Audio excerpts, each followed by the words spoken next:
What's up mga ka-Berks? It's Thursday morning. Napakaganda ng panahon dito sa bayan ng Infanta. Kahapon po ay nag-general cleaning po ako sa backyard garden.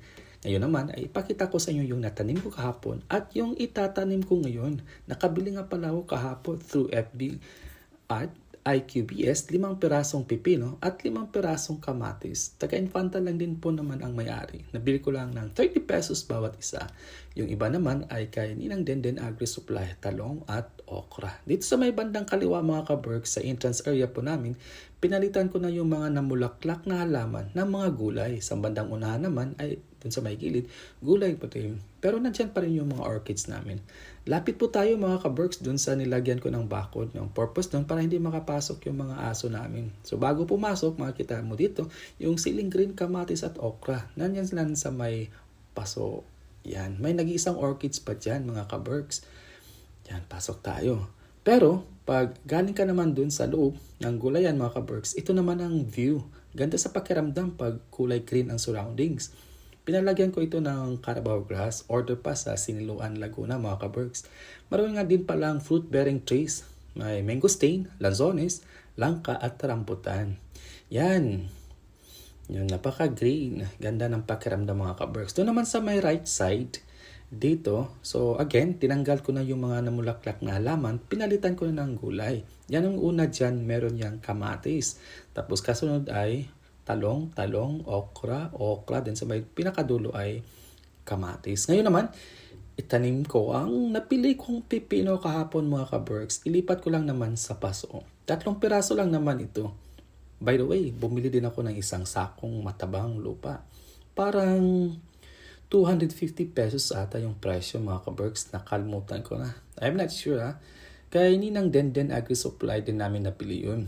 Baka sa sunod ay libre na. Naku, bawal pala ang libre ngayon. By the way, bata pala ako mga ka-Berks. Sanay na akong magtanim ng mga gulay. At ang palagi naming itinanim ay pechay, okra at talong. Kasama ko pala ang utol ko mga ka-Berks, si Efren. Tapos pag harvest, ibinibenta namin sa palengke. Nilalakad lang pala namin mga ka-Berks from San Jose Extension, yung sa bayan namin, papuntang palengke. Pero minsan ay nauubos na kaagad sa palengke pa lang. Ay sa may daan pa lang. Hindi naabot sa palengke, ubos na. Yun, yung pera ay pambaon na namin. Siyempre nabili kami ng isda para pang ulam namin mga ka-Berks. Siyempre tuwang-tuwa si mama at papa. Kasi ay masisipag daw kami. Aside nga pala sa pagtatanim mga ka-Berks, during my younger days, nag-aalaga din kami ng baboy. Preparation pag may long exam, benta namin yung baboy. Tapos yung pera ay pambayad namin sa tuition fees. 3 kasi kaming magkakapatid, nagkasabay sa college, medyo kamalan yung tuition fees. Lagyan ko lang dito ng kahoy. Diyan, malapit sa 3 tanim na pipino. Yan, may tanlad po pala. At by the way, ka-Berks mayroon ding 2 puno ng malunggay. Ito naman yung natanim ni Kuya Kuok na ampalaya. Meron din yang pipino. May 4 na piraso at ang pipino. Yan. Yan yung pipino yan. Tapos dun sa may unahan ay ampalaya.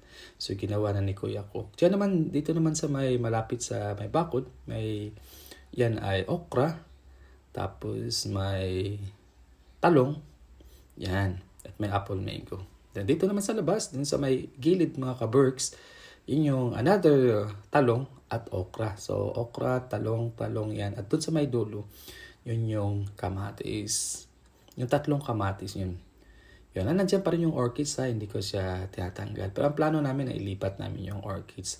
Doon naman sa malapit sa gate, yun yung 2 pipino, nilagyan ko ng kahoy, pero ayusin ko yan Tapos yung sinasabi kong kamatis, may 3 kamatis yan, 3 pirasong kamatis. Doon sa may dulo, yun yung talong tsaka okra. Yan. Ako na may tuwang-tuwa mga ka-Berks nga na-utilize ko ang every area sa bahay para malagyan ko na o mapagtaniman ko na ng mga gulay. Yan. Yan yung mga orchids. Yun pala yung apple mango namin. Malit nga mangga lang yan. Namunga na. Orchids man. Namulalak lang yung orchids. Yan. Sarap ng pakiramdam mga ka-Berks. Yan. Green. Yan. Green yan. Yun yung mangosteen namin. Yan. Green is life.